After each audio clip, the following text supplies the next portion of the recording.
Hi there!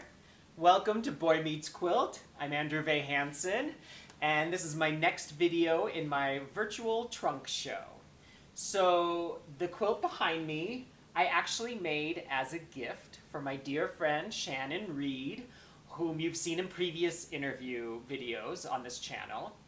And about 2 years ago, Shannon bought her first house.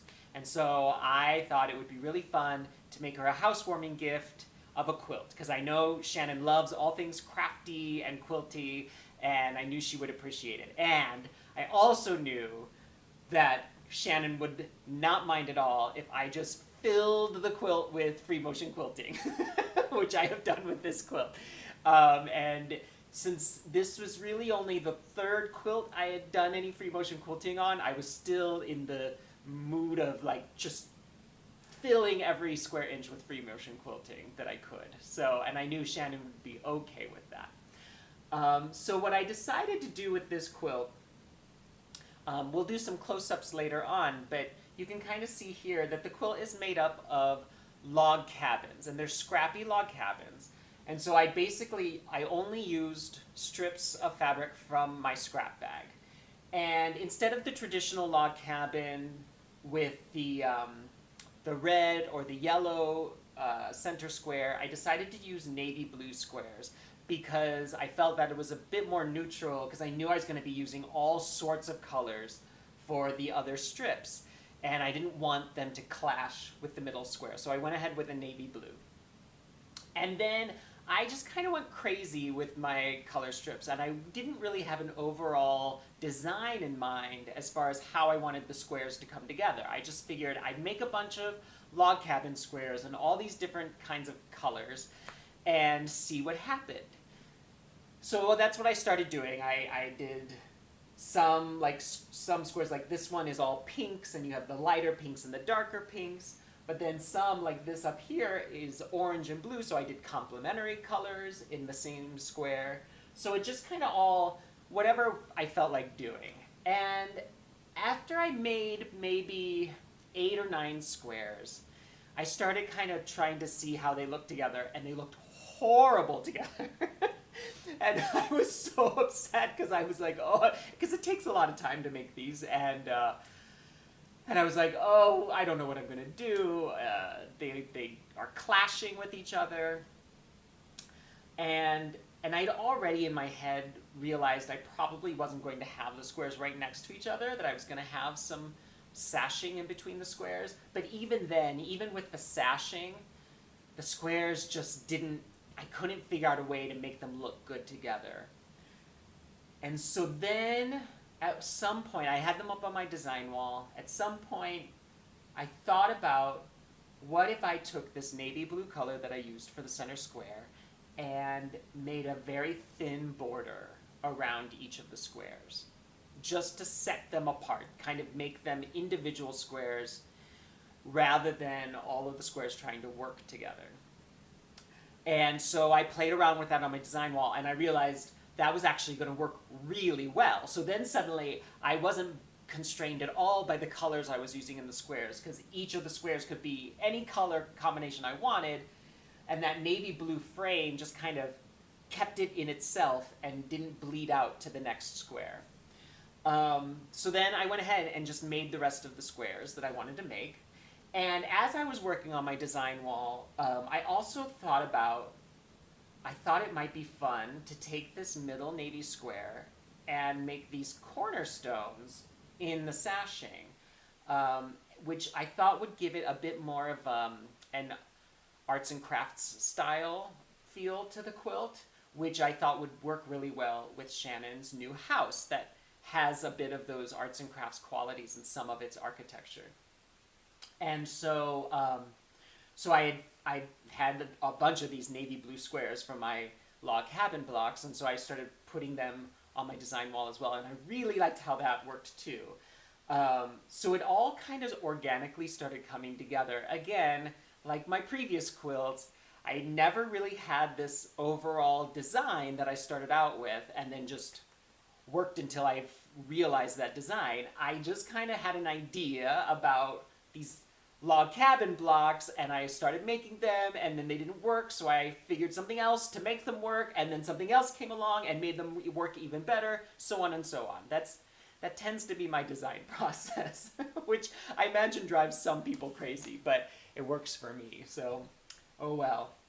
And then to go along with these thin borders, I went ahead and made another thin border around the entire quilt, and then a nice thick border around that, and then the binding, which is almost the same width as these thin 1/4 inch borders that I have around the blocks and the quilt.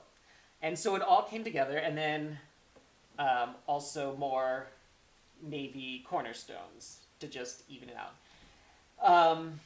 And I think it works really well. I really love how this quilt came together. This is one of my favorite quilts I've ever made. And it makes me so happy that I was able to gift it to Shannon, and Shannon has it on her bed, and I love that. I know she appreciates it, which you don't always know when you give someone the gift of a quilt who didn't actually ask for it. And then we're gonna do some closer up look at the free motion quilting, because it's probably hard to tell from where the camera is here, but the sashing is just filled. Every little bit of the sashing is filled with free motion quilting of all sorts of flowers and different designs and stuff. So let's take a closer look at that. Okay, so here's the quilt, and you can't really see her, but those hands up there holding the quilt up, those are Shannon Reed's hands, the lucky owner of this quilt. So I'm going to zoom in here so you can see how much of this quilt is free motion quilted. Now, I will say, as far as the log cabin squares go, I only quilted this middle square, and then I left the rest of it unquilted because as you can see here, I just quilted so much of the sashing. And so it's hard to see because I used a linen for the sashing. There's a lot of texture and wrinkles in here, so it's kind of hard to see the individual designs. But you could see maybe right here, you can see a little flower.